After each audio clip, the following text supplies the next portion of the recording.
Bar mitzvah, he said, Andre, I want you and all the male mentors and role models in his life, I want you to write a letter to him, what you think it means to be a man.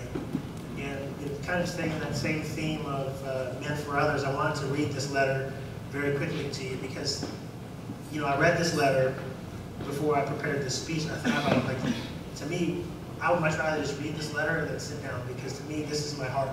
It's not the bling, it's not the ring, it's not football, it's not catching passes, it's not, you know, I've spoken places before, they're like, hey, if you know this actor, this actress, or, you know, how big is your house, or what kind of car you have.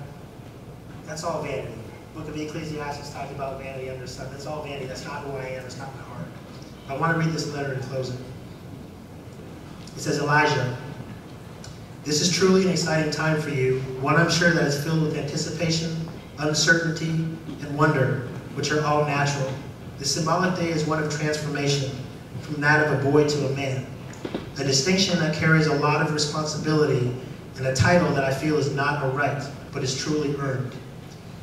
This is from 2009. A distinction that carries a lot of responsibility. Oh, I'm sorry. I do not use this word distinction lightly. The definition means mark of honor or favor, a discrimination made between things as different with special regard. You see, Elijah, there are men out there that should be called boys based on their actions, words, and lifestyle. Being a man starts with looking at yourself in the mirror each and every day and loving who stares back at you. Knowing that the image you see stands for putting others' needs before your own, loving those around you that others throw by the wayside, never compromising your integrity because it's the thing to do, cherishing all women like they are the queens and princesses that God has created. I believe being a man is about leaving a legacy, not one of riches or material wealth, but a legacy of hard work, determination, honesty, respect, dedication, service to others, love, peace, compassion, but most importantly, humility. When people look back at your life, someone's tears turn into a smile, someone's struggle turn into a testimony, someone's pain turn into their triumph, someone's defeat turn into their success, someone's demon turn into their biggest blessing because of that one moment in time that you took to pour into someone else's life in a deep, meaningful, and selfless kind of way. Pay attention to the little infinite details within the lives of people you come in contact with, and as it is the small details within someone's life which makes a man and woman's soul smile and potentially change their lives forever. Being a man is not about being afraid to show one's emotions. In order to truly love and be loved, I believe one has to be willing to expose themselves to their innermost vulnerabilities and expose themselves to the unforeseen reality that others can potentially abuse that trust. I still, however, believe that it is the ultimate form of transparency and necessary for a healthy relationship within life. Years ago, in the days of war, men could be drafted to go into the military service to defend this great country. Some enlisted by choice, and some were forced. One had to be 18 years of age and virtually by that time considered a man. In the Jewish faith, you are now making that rite of passage into manhood, and thus the age where you are enlisting into service to all mankind around you.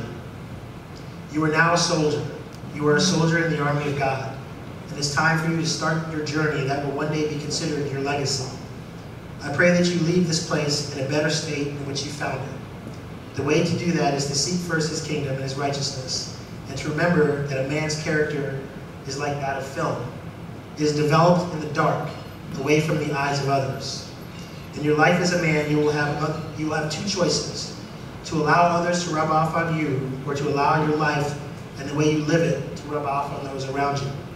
As a man, your reputation precedes you. It's not something that should follow you. To me, there is a huge difference. Some situations in life, you are only as good as your word, so always let your yes mean yes and your no mean no. As you go through your life, you will come across other like-spirited Christian soldiers who will rally alongside of you to achieve that legacy and steer you along the way. Listen to those men like a dry sponge, absorbing everything, because with experience comes wisdom, and with wisdom comes enlightenment, and with enlightenment comes true peace. Once you attain peace in your life, you can truly be at a place where God can hear your voice and allow it to guide your path.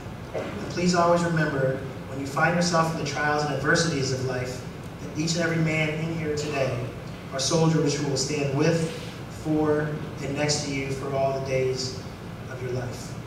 May God keep you and sustain you for the rest of your days. Sincerely, Andre.